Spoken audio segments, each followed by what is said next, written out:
자, 오늘 저는요, 봉독해 주신 말씀을 근거로 해서 익숙함에 빠지면 답이 없다. 익숙함에 빠지면 답이 없다. 이런 말씀의 제목을 가지고 함께 은혜를 나누겠습니다. 여러분, 우리의 삶은요, 낯섦과 익숙함이 교차를 하게 되어집니다. 그런데 이 낯서는 시간이 지나면은 익숙함으로 변하게 되어지죠. 낯설었던 것이 익숙해지는 것은 좋은 일입니다. 도자기를 만드는 일에 있어서 처음 배우는 사람에게 도자기를 빚고 굽는 모든 것은 낯설죠. 시간이 지나서 도자기를 만드는 그 실력이 늘어서 처음 가졌던 그 낯설음이 이제 익숙함으로 바뀌는 것은 좋은 일입니다. 도자기뿐만 아니라 모든 기술을 배움에 있어서 그 기술이 익숙해진다는 것은 좋은 일입니다.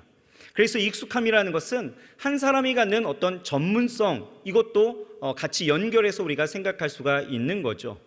또 우리가 교회에서 처음 나오시는 이런 우리 새신자를 보게 되어지면 그렇겠죠. 교회 자체가 낯섭니다. 예배드리는 것도, 기도하는 것도, 교회에 나왔는데 자기를 부를 때에 형제님, 자매님 하는 것도 굉장히 낯설은 일들이죠. 처음 듣는 찬양도 그렇고 성경 속에 나오는 어떤 인물에 대한 이야기도 다 낯섭니다. 그런데 이런 낯설음이 이제 지속되어다 보니까 익숙해져서 예배도 잘 드리게 되어지고 신앙생활을 잘 알아갈 수 있다라면 이것은 굉장히 좋은 일입니다. 그래서 사람들은요, 빨리 익숙해지려고 하고 익숙한 것을 좋아합니다. 여러분, 세상에서 제일 맛있는 맛은 어떤 맛일까요? 단짠입니까? 아마도 어머니의 손맛이 아닐까 싶습니다. 그런데 과연 어머니가 해준 것이 제일 만나겠습니까? 만날까요? 물론 음식을 정말 잘하시는 어머니셨다라면 그럴 수도 있겠지만 아닐지라도 어머니의 손맛이 최고의 맛으로 느끼는 것은 아마도 익숙함 때문이 아닐까 생각합니다. 이렇게 사람들은요, 익숙한 것을 좋아해요. 그래서 식당을 가도 단골 식당을 가죠. 그리고 단골 메뉴를 먹습니다. 뷔페집에 가도 마찬가지죠. 다양한 음식이 그렇게 쫙 깔려 있어도 늘 먹던 메뉴를 먹게 되어집니다. 또 어디를 가더라도 자기가 다녔던 길로만 가는 그런 모습들이 있죠. 교회에서 우리가 예배 드릴 때도 마찬가지인 것 같아요. 거의 자리가 다 정해져 있습니다. 그래서 지정석 같아요. 늘 앉던 자리에 앉아서 제가 이 위에서 강대상에서 보면은 누가 왔는지 안 왔는지가 금세 파악이 되어집니다. 여러분, 이렇게 익숙함이라는 것은 분명 우리에게 안정감을 주고요, 익숙함으로 인해서 편안함을 느낄 수가 있다라는 거예요. 이외에도 여러 가지 유익들이 있겠죠. 일의 능률을 올릴 수도 있고요, 또 사람들의 관계 속에서는 그 익숙함이 서로 깐부매질 수 있는 그러한 일들도 아마 있을 것 같습니다. 하지만 오늘 우리가 생각해야 될 것은요, 바로 이러한 익숙함의 장점은 아닙니다. 익숙함이 주는 단점, 즉 익숙함이 주는 이러한 함정을 우리가 생각해야 한다라는 것입니다. 그렇다면 익숙함이 주는 함정은 무엇일까? 우리가 생각해 본다라면, 잘 생각하면 익숙함은요, 우리를 나태하게 합니다. 그리고 우리에게 방심하게 만들고요, 또 안일주의에 빠지게 합니다. 그리고 우리의 삶을 안주하게 만드는 것이 익숙함이다라는 것입니다. 여러분, 제가 제주도 여행을 굉장히 좋아합니다. 여러분들도 좋아하시나요? 제주도 가보셨죠? 예, 다 가보셨죠, 그죠? 여러분, 제주도를 갈 때마다 우리는 뭐 하죠? 공항에서 내리게 되어지면 렌트한 차를 찾으러 가죠, 그죠? 렌트를 합니다. 여러분, 렌트를 하되 여러분 어떻습니까? 저렴한 경차를 하기보다는 여행인 만큼 좋은 차, 그동안 타보고 싶었는데 타보지 못했던 차들을 아마 신청하는 경우들이 많을 것 같습니다. 그렇게 예약을 하고 차를 처음 받아보면 어떻습니까? 낯설죠. 운전할 때 앞의 간격이 잘 가늠이 안 됩니다. 그렇기 때문에 조심조심해서 운전할 수밖에 없죠. 또 처음 간 곳이기 때문에 어떤 교통의 신호라든지 속도, 모든 교통 체계에 민감해지기 마련입니다. 그런데 그렇게 운전하면서 반나절이 지나고 하루가 지나게 되어지면 어떻습니까? 조금 익숙해지죠. 운전에 자신감이 들어가게 되어집니다. 그러면서 속도를 점점 올리게 되어지죠. 즐깁니다. 즐거운 여행의 그 기분 가운데 속도도 같이 올라가게 되어지고 결국 그렇게 집으로는 영수증이 날라오는 거죠. 어떤 영수증이요? 교통법규 위반 통지서가 오는 거예요. 이렇게 익숙하다라는 것은 여러분 방심하게 하고요, 안일하게 하고 나태하게 하고 그렇게 만들어버리는 우리의 어떻게 보면 우리의 삶의 적신호가 되어질 수 있다는 것입니다. 여러분 부부관계 가운데서도 마찬가지일 것 같아요. 연인관계도 처음 연애할 때는요, 정말 이 사람을 내 사람으로 만들겠다라는 그 일념하에 사랑하는 마음이 불타오르기 때문에 세상에 이런 매너남들이 없습니다. 그렇죠? 여자친구 백을 다 들어줍니다. 자기는 추워도 여자친구 추운 것은 볼 수가 없어서 자기의 외투를 다 벗어 던지죠. 입혀줍니다. 차를 타게 되어주면요, 문을 열어주고요, 식당을 가면 먼저 앉지 않습니다. 부모님에게도 하지 않았던 의자 끌어주기를 하게 되어지죠. 세상의 모든 격식과 예의는 다 갖추게 되어집니다. 그런데 결혼 10주년이 되어지고 20주년이 되어지고 또 30주년이 되어지면 어떻습니까? 사랑이 식습니까? 안 식습니다. 여전히 사랑하죠. 그런데 이제 익숙해지다 보니까 철저히 너는 너, 나는 나가 되어집니다. 백은 너의 것이니 네가 들고 나의 백은 내가 들겠다라는 거죠. 추운 날 너도 춥지 나도 추워, 뭐 이런 거 아니겠어요? 차에 탈 때면 너는 손이 없니? 네가 열어, 뭐 이런 거 아니겠습니까? 나는 내가 열게, 뭐 이런 거 아니겠어요? 물론 저는 안 그럽니다. 저는 곧 결혼 20주년이 됐는데요, 저는 안 그럽니다. 다른 사람이 그렇다라고 저한테 이렇게 얘기를 해주더라고요. 아무튼 이런 익숙함이라는 것, 이 익숙함에는 분명 함정이 있다라는 거예요. 나태하고 방관하고 방심하고 안일하고 또 안주하게 하는 것. 여러분 세상 전부를 가진 것 같아도요, 이 기쁨이라는 것, 이런 기쁨이라는 것도 시간이 지나면요 익숙해지고 일상이 돼버리죠. 그래서 우리는 어떤 소중한 것에 대해서 감사를 잊어버릴 때가 많이 있습니다. 또 고통이라는 것도요, 시간이 지나면 어느덧 익숙해지게 되어지고 일상이 돼버립니다. 그러면서 고통이 일상이 되면요, 더 나은 삶에 대한 어떤 동기를 잊어버리게 되어지죠. 이렇게 생각합니다. 내 인생 뭐 있겠어? 뭐 이렇지 않겠어? 그러면서 푸념하고 단념하면서 고통을 이겨낼 그런 생각을 하지 않는다라는 거예요. 포기하는 거죠. 이렇게 익숙함은요 굉장히 위험한 것이다 라는 것이에요. 그래서 우리는 나의 삶과 신앙이 이 익숙함에 젖어들지 않았는지에 대해서 늘 생각하고 돌아보아야 한다라는 것입니다. 오늘 본문에 보게 되어지면 이 익숙함에 대해서 아마 우리에게 말해주고 있는 것 같습니다. 오늘 본문을 보게 되어지면 제1차 성전 정화 사건이 나타나게 되어지죠.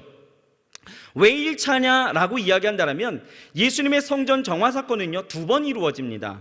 우리가 알고 있는 이 성전 정화 사건은 공간복음, 그러니까 마태, 마가, 누가복음에 기록된 정화 사건으로서 예수님의 그 구속사의 절정을 이루는 생애 후반부에 초점이 맞춰져서 있는 반면에 오늘 우리가 나누는 1차 성전 정화 사건은요 예수님의 사역 초기에 있었던 사건으로 성전 중심으로 이루어졌던 이 유대인들의 종교적 부패상을 부각시킴으로써 당시 외식과 죄악상으로 깨우치기 위한 이 예수님의 사역적 특징을 보여주기 위해서 요한은요 특별히 의도적으로 이 성전 정화 사건 1차만을 다루고 있다는 거예요. 자, 오늘 이 사건을 우리가 한번 봅시다. 오늘 성전 이 사건이 이루어진 이 장소는요 성전입니다. 성전. 오늘날 많은 성도들이요 이 예수님이 성전 정화 사건을 이야기할 때에 당시의 성전을 현재의 어떤 교회의 이런 이미지나 또 아니면은 하나님이 만드신 그 구약의 성전 개념이었던 성막이나 솔로몬 성전 정도로 우리가 인식할 수가 있을 것 같아요. 하지만 다릅니다. 구약의 성막이라든지 솔로몬 성전이 무너지고 다시 세웠던 스룹바벨 성전도 이와 다릅니다. 오늘 이 사건이 벌어진 곳은요 헤롯 성전이라고 이야기합니다. 헤롯 성전. 당시 스룹바벨 이 성전이 있었음에도 불구하고 이 많은 사람들이요 유월절 명절을 지키기 위해서 이 헤롯 성전을 찾았다라고 이야기하고 있는 거예요. 이 헤롯 성전은요 이 헤롯 대왕이 이 자기의 정치적인 목적과 유대인들의 그 환심을 사기 위해서 만든 성전입니다. 당시 정치와 결탁된 이 종교 지도자들은요, 유대인들에게 이 헤롯 성전에서 제사를 드리게 했는데요. 오늘 잠깐 이 사진을 잠깐 보실까요? 사진을 보면은 이것이 헤롯 성전입니다. 이 헤롯 성전은요, 담으로 둘러싸여져 있고요. 다음 사진이요. 성전 문을 열고 들어가게 되어지면, 저 밑에서 성전 문을 열고 들어가게 되어지면 제일 먼저 나오는 것이 이방인의 뜰입니다. 그 다음에 가운데 있는 그 본 건물의 문을 통과해서 들어가게 되어지면 여인의 뜰이 나는 것이 나오고요. 그 문을 통과해서 들어가면 이스라엘의 뜰이 나오고요. 그리고 제사장의 뜰이 나옵니다. 우리가 성전을 생각하면은 번제단 뭐 이런 성소가 있죠. 이 번제단과 성소는요, 제사장의 뜰에 있는 거예요. 지금 예수님께서 성전을 정화하신 곳은요, 성전문을 열고 들어가면서 첫 번째 나오는 이방인의 뜰, 즉 지금 보여주고 있는 저 광장에서 일어난 사건입니다. 이 당시 이방인의 뜰에서는요, 소와 양, 비둘기를 팔거나 돈을 바꾸는 이런 환전상들이 판을 치고 있었습니다. 왜냐하면 종교 지도자들이 하나님께 제사를 드리려고 한다면 자신들이 특별히 구별해서 길렀던 이런 소나 양을 사서 제사를 드리라고 했다라는 것이죠. 한마디로 종교 지도자들이 매점매석하면서 이윤을 취득해버렸다라는 것입니다. 또한 외국 돈이나 가이사의 그 화상이 들어있는 그러한 화폐로는 절대로 헌금할 수가 없습니다. 성전에서 사용되어지는 이 세겔로 바꾸어서 헌금을 해야 했기 때문에, 그렇게 하는 것이 하나님이 기뻐하신다라고 가르쳤기 때문에 많은 사람들이 그렇게 사용하게 되어졌고, 그 돈을 바꾸게 되어지는 환정상들이 이 이방인의 뜰에 넘쳐났다라는 거예요. 이 백성들은요, 종교 지도자들의 이러한 말을 듣고 성전에서 소, 양, 비둘기를 사서 제사를 드렸습니다. 돈을 성전의 세겔로 바꿔서 헌금을 한 거예요. 그러나 실상 이 종교 지도자들이 소나 양을 비싸게 팔아서 이득을 취하였기 때문에, 그리고 환전의 차익이 굉장히 어마무시했기 때문에 이것은 불의한 일이었습니다. 예수님은요, 이 사실을 다 알고 계셨죠. 그래서 노끈으로 채찍을 만들어 양과 소를 다 성전에서 쫓아내 버리십니다. 그리고 돈 바꾸는 이 환전상들과 모든 그 상들을 다 엎어버리시는 거예요. 그러면서 예수님은 내 아버지의 집에서 장사하지 말라라고, 장사하는 집을 만들지 말라라고 말씀하시는 거예요. 여러분 생각해 보세요. 예수님의 이런 행동은요, 당시 굉장히 파격적인 행동입니다. 만약 당시 신문이 있었다면 신문의 제1면을 장식할 만한 내용이었다라는 거예요. 왜냐하면 예수님의 이 행동은 그 당시 기득 세력권이었던 이런 종교 지도자들에 대한 도전이었다라는 것이죠. 그럼에도 불구하고 예수님은요, 성전의 본질을 잊어버린 이 모습을 그냥 지켜볼 수가 없었다라는 거예요. 잘못된 줄 알면서도 그것에 익숙해져 있었던 종교 지도자들과 백성들의 모습에서 분명한 변화를 요구하셨다는 것이죠. 그것이 필요했던 것이에요. 이렇듯 여러분, 익숙함은요, 어쩌면 당장은 편하고 괜찮은 일일지 모르겠지만 결국은 삶을 나락으로 이끌고 갈 수 있는 아주 위험한 적신호다라는 것을 우리는 알아야 하는 것입니다. 그렇다면 우리는 왜 익숙함을 벗어버려야 될까요? 편하고 좋은 거 아니겠습니까? 근데 왜 이것을 벗어야 될까? 왜 그렇습니까? 두 가지입니다. 변화와 성장이에요. 변화를 위해서 우리는 익숙함을 벗어버려야 합니다.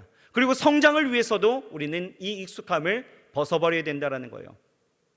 앞에서 말씀드렸던 것처럼 사람들은요, 익숙해지면 편하니까 거기에 머물려고 합니다. 안주하려고 하고요, 변화하려고 하지 않습니다. 종교 지도자들은요, 성전에서 하지 말아야 될 일들을 하면서 처음에는 아마도 양심이 있었기 때문에, 그래도 율법을 알기 때문에 처음에는 마음에 거리낌이 있었을 것 같습니다. 또 깨어있는 그런 백성들이었다면, 하나님의 성전은 스룹바벨 성전이었는데 헤롯 성전에서 예배를 드린다? 또 자기가 가지고 나와야 하는 그런 재물이 아니라 거기서 사야 하는 재물이어야 한다? 또 헌금도 환전해서 드려야 된다? 뭔가 아닌 것 같은데 라는 생각이 아마 들었을 것 같습니다. 하지만 보세요, 자기가 가지고 나와야 되는 재물이 거기서 그냥 사면 되는 거예요. 편해요, 안 편해요? 편해요. 편합니다. 그러니 이러한 것들이 시간이 지나면 지날수록 익숙해지니까 아무렇지도 않게 이제 그곳에서 드리는 것이 마땅하다 여겼다라는 거죠. 편했다라는 것입니다. 지금 예수님은요, 잘못된 이러한 익숙함에 젖어 있었던 종교 지도자들과 백성들을 깨우기 위해서 채찍을 드신 것입니다. 왜요? 익숙함에서 탈출시키려고. 그래서 이들을 변화시키기 위함이었다는 것입니다. 자기 스스로는 깨고 나올 수 없는 이 익숙함을 예수님은 저들을 찾아가셔서 이 땅 가운데 오셔서 깨뜨려 주시기를 원하셨다는 것입니다. 여러분, 이것을 우리는 야곱이라는 사람을 통해서도 찾아볼 수 있습니다. 야곱도 정말 그랬습니다. 야곱은요, 어떤 사람이에요? 사기적인 기질이 아주 다분했던 사람이죠. 사기성이 다분했던 사람입니다. 아버지를 속였죠. 형을 속입니다. 쫓겨나가고 삼촌 라반의 집에 거했지만 삼촌을 속이고요, 또 거기서 나오게 되어지면서도 그 속임의 그 기질들은 전혀 바뀌지 않았다라는 거예요. 왜요? 익숙해진 거죠. 그 삶이 익숙한 거예요. 처음에 형에게 이 사기칠 때에는 하나님의 사람으로서 하나님의 그 약속하신 바가 있는데, 내가 이래도 되나? 아마 그렇게 생각했을 것 같습니다. 내가 이래도 되나 싶었을 거예요. 그런데 아버지에게 사기를 치고 도망가고 또 라반에게 가게 되어지고 그 집에 머물면서 점점 이러한 삶이 어떻습니까? 익숙해지다 보니까 이제 이런 삶에 별다른 반응하지 않았다라는 것입니다. 변하려 하지 않았다라는 거예요. 그 모습이 절정이 어디입니까? 형에게 용서를 빌려가는 그 장면 가운데서도 우리는 찾아볼 수 있는 것이죠. 그는 여전히 형의 환심을 사기 위해서 이 사기적인 기질들을 발동시킵니다. 그대로 보여주죠. 어떻게 해요? 자기가 먼저 가지 않습니다. 지금 화해는 누가 해야 되는 거예요? 에서와 야곱이 해야 되는 거예요. 근데 자기는 가지 않아요. 누굴 보냅니까? 가축을 보내고 종들을 보내고 자기 아내와 식구들을 보내고 자기는 남아 있었다라는 거예요. 그런 변화하지 않은 모습, 이 모습은 익숙함이 가져온 모습이었다라는 것입니다. 사기치고 도망간 지 20년이 지난 거예요. 그런데 자기 스스로는 이 익숙함에서 빠져나오지 못했다라는 것이죠. 그런데 성경을 보게 되어지면요, 그랬던 그가 이 사기적인 기질에서 그 익숙함에서 빠져나온 사건이 일어납니다.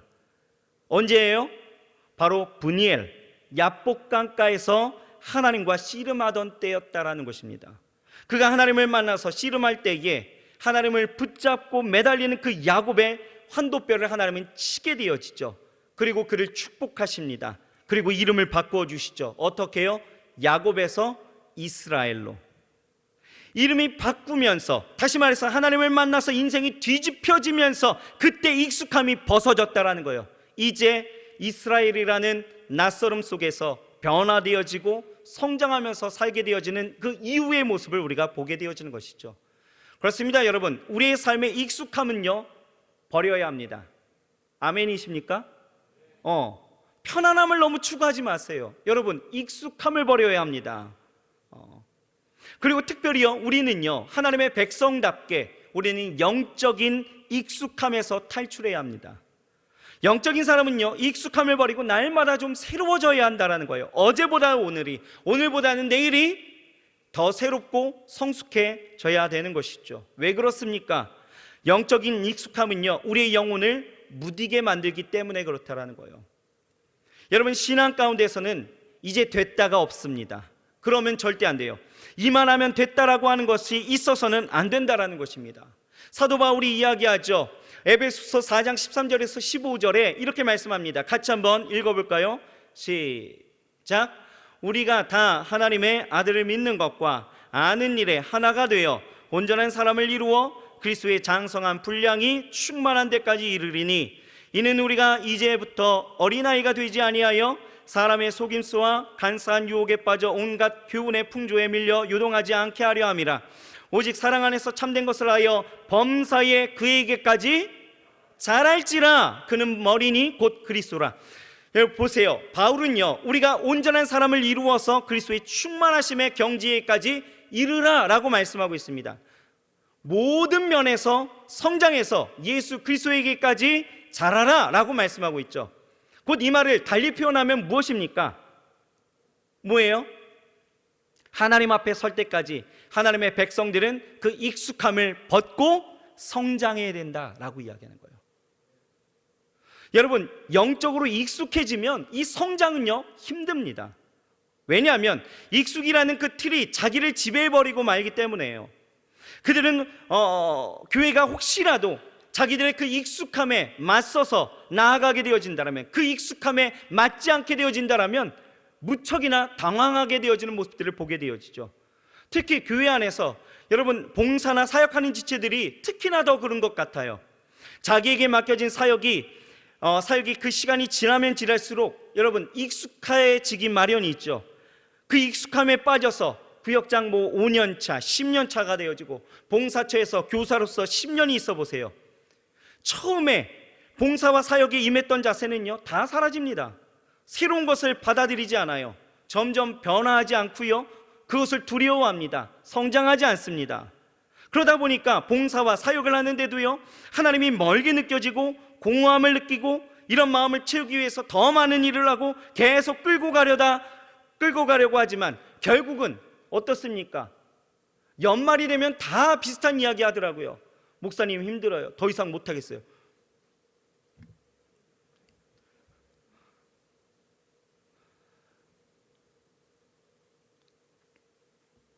신앙의 그로기 상태까지 나아가는, 지치고 어려워하는 그런 모습들을 보게 되어집니다.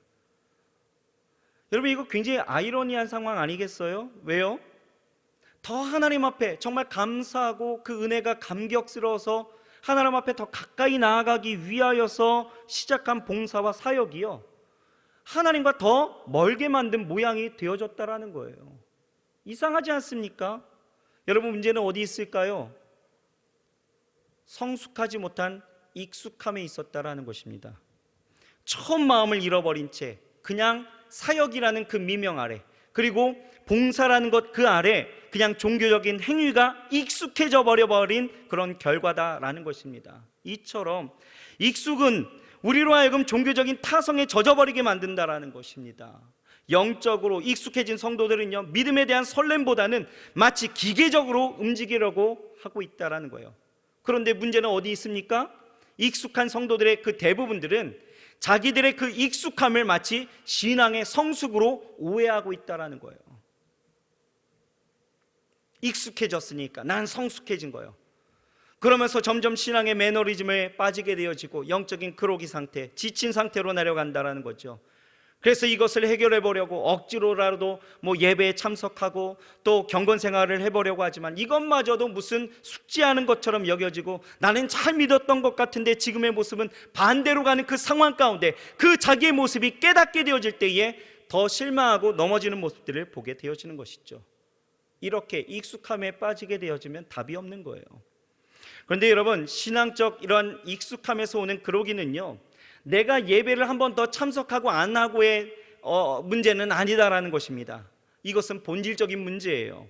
다시 말해서 야곱이 자기 스스로 깨닫지 못할 정도의 그 익숙함의 세월을 살았지만 변화하지 못했을 때, 이 야복강가에서 홀로 하나님을 만나면서 익숙함이 벗어지니 다시 영적인 순통이 트이고 그때부터 변화와 성장이 이루어진 것처럼, 나의 신학적인 익숙함의 기질에서 탈피하려면 우리는 무엇보다도 하나님과의 깊은 만남이 있어야 된다는 거예요.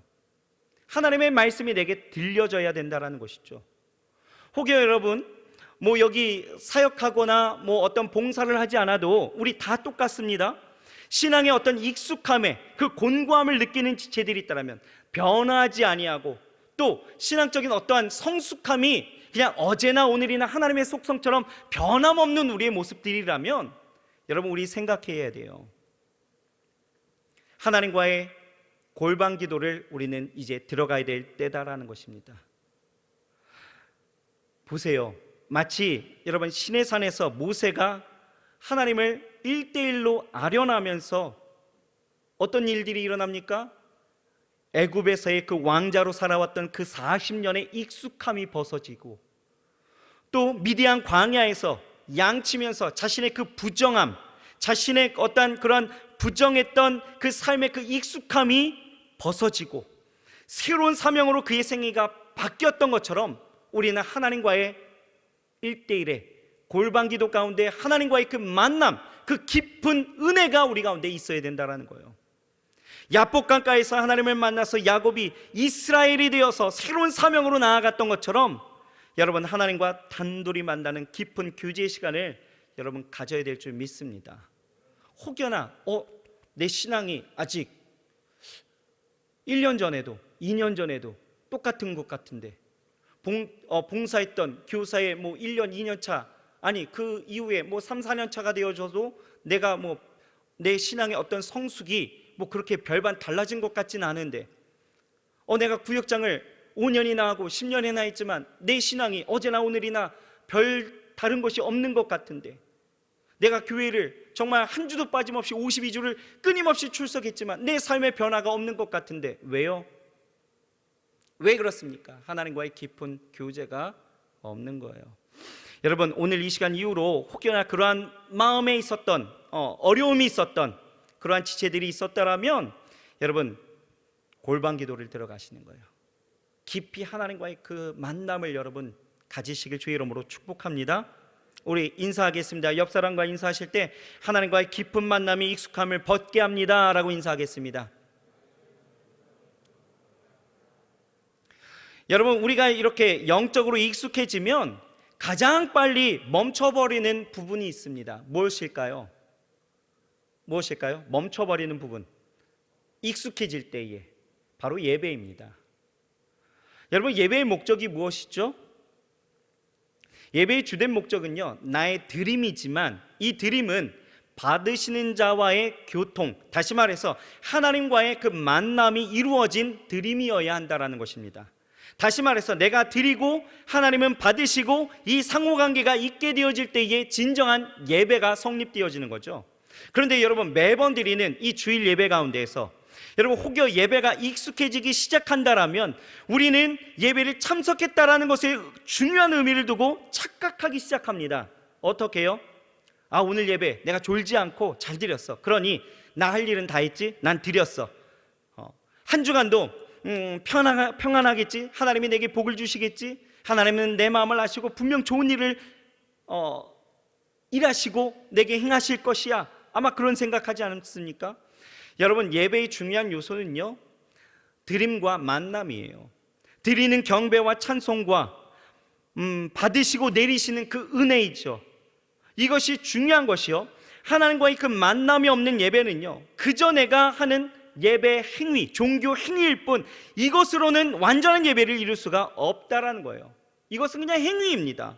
그러니 영적인 익숙함이 교회와 예배를 판단하게 하죠. 은혜를 깨뜨립니다. 또 우리의 영혼을 무디게 만들게 되어지면서 말씀에 대해서 말씀이 들어오질 못하게 하고 또 성장을 막아버린다는 것입니다. 이런 일이요, 예수님 당시 바리새인과 서기관 그리고 종교 지도자들에게 그리고 유대인들에게 동일하게 나타난 현상이었던 것이에요. 그러니 그들에게 찾아오신 예수님, 메시아이시잖아요. 구원자이십니다. 그런데요, 그들은요 무뎌지고 익숙해지다 보니 보이지 않고 깨닫지 못하니 어떻습니까? 자기들의 손으로 직접 그 메시아를 잡아 죽였다라는 거예요. 이런 엄청난 일을 저지르게 됐다라는 것이죠. 이 영적인 이러한 익숙함, 이것이 굉장히 무서운 거예요. 무섭습니다. 요즘 저는요, 이 예배와 신앙의 그 익숙함을 묵상하면서 한편으로는 이 온라인 예배를 생각할 수밖에 없었습니다. 여러분, 코로나19로 인해서 거의 대부분의 교회들이요, 거의 2년 동안 함께 모여서 예배를 드리지 못했고 온라인으로 예배를 드렸습니다. 오랫동안 온라인 예배를 드리다 보니까요, 목회자들은 우리 청년들이 온라인 예배에 익숙해질까 봐 항상 염려했습니다. 그렇다면 목사님, 온라인 예배가 나쁜 것입니까? 라고 질문한다라면 그런 것은 아니에요. 하지만 여러분, 우리가 온라인 예배의 그 속성은 알고 있어야 된다는 것이죠. 여러분, 온라인 예배가 왜 생겨난 줄 아십니까? 온라인 예배가 왜 생겨났을까요? 기술이 좋아져서요? 아니에요. 온라인 예배가 생긴 의도는요, 교회를 정말 나오고 싶지만 질병으로 병원에 입원한다든지 기타 여러 가지 피치 못할 사정으로 인하여서 나오지 못하는 성도들을 위해서 그들이 있는 그 자리 가운데에서라도 하나님을 예배할 수 있도록 만든 것이 온라인 예배예요. 그런데 여기서 중요한 것은 바로 무엇입니까? 교회를 정말 나오고 싶은 의지적 열망이다라는 것이죠. 성전에서 예배할 것을 열망하면서 지금 상황이 끝나면 언제든 성전에서 예배하겠다라는 거예요. 지금은 질병으로 병원에서 나아갈 수도 없고 해외 출장이라든지 3교대 근무라든지 이런 1년에 피치 못할 사정으로 지금은 교회에 나아가지 못하지만, 이런 상황이 끝나면 언제든 성전에서 내가 예배하겠다라는 의지가 전제된 보조적 예배 장치가 바로 온라인 예배입니다. 그런데 지금 어떻습니까? 그간 코로나19로 인해서 나라와 또 직장에서 제재가 많이 있었죠. 그래서 우린 보조적으로 온라인 예배로 대체했었습니다. 얼마나 힘들었어요. 처음엔 낯설었고요, 집중도 안 됐고요. 그런데 잘 버텼습니다. 그렇게 2년이 지났죠. 지금은 위드 코로나로 이제 전환되어지면서 성전 예배에 대해서 이제 제한이 풀렸습니다. 없습니다. 뭐든지 가능하죠. 그런데 세월이 2년이 되다 보니까 이젠 온라인 예배가 익숙해져서 그냥 집에서 드리는 그 예배로 만족하고 있다라는 것이 여러분 큰 위험성이다라는 것입니다. 우리는 압니다. 온라인 예배를 드려본 사람들은 알아요. 예배의 한계성이 분명히 있습니다. 그 안에서 누리는 감격과 감동, 정말 집중하지 않으면 쉽지 않다라는 것을 다 알아요. 그런데 익숙해지다 보니까 그런 불편한 마음이 이제는 편안함으로 작용하고 있다라는 거예요. 바뀌었다라는 것이죠. 여러분, 이제 우리는 그 익숙함을 벗어야 합니다. 세상은 점점요, 이 편안함이라는 것을 통하여서, 익숙함이라는 것을 통하여서 우리 신앙과 예배를 공격하게 되어집니다. 여러분, 요즘 사회적으로 이슈가 되어지고 있는, 여러분 메타버스라고 들어보셨습니까? 메타버스 들어보셨나요? 메타버스는 뭐냐면요, 가상과 초월을 의미하는 이 메타하고 그리고 세계를 뜻하는 유니버스의 합성어로서 가상현실보다 한 단계 더 나아가서 사회, 경제적 활동을 이루어지는 온라인 공간이 메타버스입니다. 이미 이 메타버스는요, 사회 경제뿐만 아니라 게임이라든지 문화와 교육까지도 점차 잠식해가고 있다라는 것이죠. 예를 들면요, 이제는요, 여기 취준생들, 그렇죠, 취업박람회를 위해서 여러분들이 저 멀리 저 강남에 있는 잠실까지 가서, 코엑스까지 가서 그렇게 어렵게 여러분 찾아가지 않아도, 그런 불평과 수고를 하지 않아도 이제 되는 세상이 됐어요. 세상은요, 가상의 공간에 나의 아바타를 이동시켜서 접속하게 하고, 온라인으로 내가 지원하는 회사의 어떤 그 공간으로 들어가게 해서 그곳에서 직접 면접까지 치를 수 있게 하는 그런 플랫폼을 만들었다라는 것이죠. 너무 쉬워졌습니다. 이제 편안해졌어요. 집에서 밑에는 잠옷을 입고 위에는 양복을 입고 면접을 봐도 되는 세상이 됐다라는 거예요. 문화공연 쪽에서도 마찬가지죠. 여러분들이 잘 아는 이 걸그룹 에스파 아시나요? 아시나요? 저는 몰랐는데 저희 딸 때문에 알게 됐고요. 설교를 준비하면서 이 메타버스로 공연하는 모습을 봤는데 정말 실제로 하는 것 같은 그런 느낌이 들더라고요. 여튼 에스파가요, 온라인 플랫폼을 통하여서 메타버스 공연을 치르게 되어지는 모습들을 보게 되어집니다. 여러분, 기술의 발전은요, 점점 이제 초현실, 이 가상 공간을 만들어서 인공지능, 또 가상현실, VR이죠, 증강현실, AR입니다. 3D 영상 기술로 이제는 이것들이요, 종교적인 영역까지도 들어오게 되어지고 있다는 거예요. 아마도 예상하기에는 몇 년 안에 진짜 교회라는 이 가상의 공간에서 내가 만든 그 아바타를 조정해서 어느 교회, 성전을 클릭하게 되어지면 AR을 통해서 정말 초현실적인 그 현장감이 가득한 그 예배의 실황이 눈앞에 펼쳐질 수도 있을 것 같아요. 그래서 벌써부터 교계에서는요, 이런 기술을 앞세운 편리주의, 이 증강현실로 드리는 이 예배가 과연 정말 예배인가에 대한 찬반이 이루어지고 있습니다. 여러분, 우리는 오늘 이 본문을 통하여서 예수님께서 예배의 편리함, 편안함, 익숙함, 이러한 것들이 예배의 본질을 잃어버리게 하고 성전의 본질을 잃어버리게 했던 그 당시의 종교 지도자들과 유대인들이 어떠했는지를, 그리고 그들을 향하여서 예수님께서 헤롯 성전의 그 이방인의 뜰에 들어가셔서 모든 것을 뒤엎어 버리셨다라는 것을 우리가 바라보면서 이것이 어떤 의미인지, 하나님이 어떤 예배를 받으시고 어떤 것이 진짜인지를 우리에게 의미하고 있다라고 생각합니다. 성경은요, 마지막 때에 여러분 모이기를 힘쓰라 라고 말씀하고 있죠. 히브리서 10장 25절 말씀입니다. 모이기를 패하는 어떤 사람들의 습관과 같이 하지 말고 오직 권하여 그날의 가까움을 볼수록 더욱 그리하자. 아멘이십니까? 우리는 마지막 때에 함께 모여 하나님을 예배하고 찬송하고 기도해야 될 줄 믿습니다.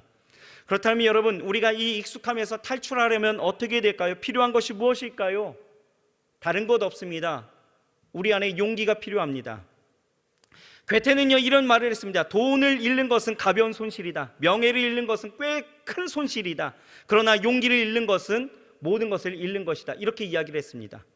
여러분, 익숙함을 탈출하는 것은요, 생각보다 쉽지 않아요. 누구나 이 익숙함을 탈출할 수 있다면 용기는 필요 없어요. 어렵기 때문에 용기를 내야 한다는 것이죠. 여러분, 아브라함을 한번 생각해 보십시오. 아브라함은요, 본토 친척 아비집을 떠났다라고 성경에 몇 구절로 그렇게 나타나게 되어지죠. 그러니까 우리는요, 아브라함이 쉽게 떠난 것으로 생각합니다. 그런데 여러분, 생각해 보세요. 자기가 나고 자라서 그곳에서 결혼을 하고 성장했던 그곳을, 그리고 삶의 그 모든 기반들이 다 놓여져 있었던 그곳을 버리고 하나님의 그 말씀 앞에서 그냥 다 내려놓고 떠나야 된다는 것, 그 익숙함을 버리고 나아가야 된다는 것, 여러분, 이게 쉬울까요? 쉽지 않습니다. 어렵습니다. 창세기 12장 1절 2절을 보면은 단 두 구절 안에서 이 아브라함이 떠난 것으로 나오기 때문에 우리는 쉽게 생각하겠죠. 쉽지 않습니다. 대단한 용기가 아니면 할 수가 없는 거예요. 오직 용기의 저자 레나테 다니엘은요, 이렇게 이야기를 합니다. 지금 당신이 마주하는 실패, 두려움, 그리고 불안을 극복하는 힘은 오직 용기밖에 없다. 이렇게 이야기를 했습니다. 여러분, 우리가 성경을 볼 때에 성령 받기 전에 이 제자들의 모습 속에서도 마찬가지죠. 참 성령 받기 이전의 제자들의 모습을 보면 실망할 때가 참 많이 있습니다.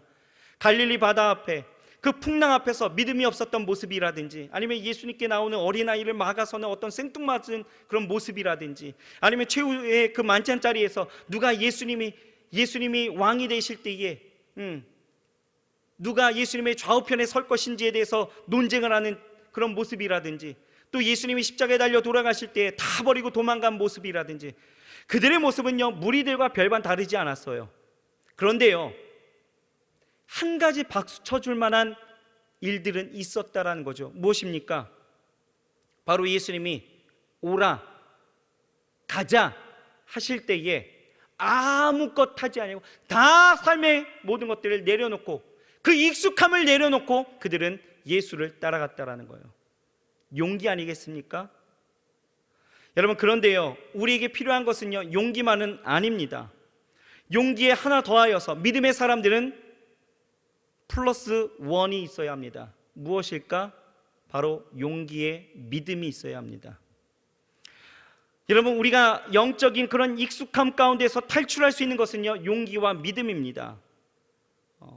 하나님이 함께 하신다라는 그 믿음, 하나님이 나를 도와주신다라는 그 믿음과 용기를 내면 우리는 어떤 자리에서든지 익숙함 속에서 탈출할 수 있습니다. 요한일서 5장 4절은요, 이렇게 말씀하고 있어요. 무릇 하나님께로부터 난 자마다 세상을 이기느니라. 세상을 이기는 승리는 이것이니 우리의 믿음이니라 라고 말씀하고 있습니다. 믿음이 세상을 이긴대요. 믿음이 익숙함을 이긴다라는 것이죠. 여러분, 다윗을 보세요. 다윗이 골리앗을 물리칠 수 있었던 것은요, 믿음과 용기 때문이었습니다. 세상은 큰 자가 작은 자를 이긴다라는 그 익숙함에 골리앗을 내세우게 되어지죠. 이때 이스라엘 백성들도요, 그 익숙함에 지게 되어집니다. 아무도 나서지 않았다라는 거예요. 그런데 다윗은요, 어떻습니까? 그 익숙함에 도전했다라는 거예요. 어떻게? 믿음과 용기로 응전하여 이겼다라는 것이죠. 그렇습니다. 우리 안에 다가오는 그 익숙함에 대한 그 탈피, 그리고 벗어나고자 하는 그러한 모든 일들은 용기와 믿음이면 됩니다. 다른 거 필요 없습니다. 여러분, 하나님 안에서 용기를 가지시길 바랍니다. 믿음을 가지시길 바랍니다. 데일 카네기는요, 이런 말을 했어요. 바람이 불지 않을 때 바람개비를 돌리는 방법은 내가 앞으로 달려 나아가는 것이다 라고 이야기했습니다. 정말 그렇죠? 바람이 불지 않을 때 바람개비만 들고 있으면요, 바람개비는 절대 돌아가지 않습니다. 내가 달려야 된다는 것이죠. 여러분, 익숙함을 버리는 것은요, 바람이 불지 않을 때 바람개비를 돌리는 방법과 같습니다. 바로 용기를 다하여서 믿음으로 달려 나아가야 된다는 것이죠. 여러분, 이제 여러분들의 삶 가운데서 나를 안일하게 만드는 그 익숙함이 무엇인지를 한번 생각해 보세요. 그리고 그 믿음의 용기로 내가 어떻게 탈출할지를 여러분 한번 상상해 보시기 바랍니다. 내가 그 익숙함에서 털고 일어나게 되어질 때에 안 된다 못한다 하면서 그 자리에 그냥 주저앉지 마시고 일어나십시오, 제발. 그래야 여러분들이 변화하고 성장할 수가 있는 거예요. 그래야 하나님의 영광 가운데 여러분들이 살 수가 있는 것입니다. 여러분, 따라 하실까요? 익숙함에 젖어들지 말고 익숙함을 벗어버리자. 그렇게 결단하시길 주의 이름으로 축원합니다. 아멘. 기도하시겠습니다. 하나님, 감사합니다. 예수님 당시의 종교 지도자들과 유대인들, 자신의 삶의 안위와 자신의 삶의 그러한 편리함과 그 편안함을 위하여서 예배와 성전의 본질을 다 잊어버린 채 그렇게 익숙하게 살아왔던 그들에게 예수님 찾아오셨습니다. 그리고 저들을 상대를 엎으시고 저들에게 가르치십니다. 하나님, 오늘 우리에게 그 가르침이 고스란히 전달되어져야 할 줄 믿습니다. 우리의 삶에, 그리고 우리의 영적인 그 모습 가운데 익숙해져 있고, 그리고 일어나지 못하고 그 자리에 머물러 있고 영적인 그로기 상태로 그냥 빠져나오지 못하는 그러한 모습들, 하나님, 오늘 이 시간에 다시 한번 일어설 수 있도록 주께서 축복하여 주옵시고, 정말 우리가 예배적인 그러한 본질, 그리고 성전의 본질, 그리고 우리의 삶 가운데 하나님이 원하시는 것, 그것이 무엇인지를 깨닫게 하셔서 이제 그 익숙함을 버리고 하나님 앞에 온전히 나아갈 수 있는 우리 모두가 되기도 하여 주시옵소서. 하나님, 오늘 이 시간에도 함께 하시고 그 깨달음, 그 주신 은혜를 가지고 하나님 삶으로, 그리고 우리 신앙적으로도 성장하고 변화할 수 있는 우리 모든 청년들과 성도님들 되기도 하여 주옵소서. 예수님의 이름으로 감사하며 간절히 기도드렸사옵나이다. 아멘.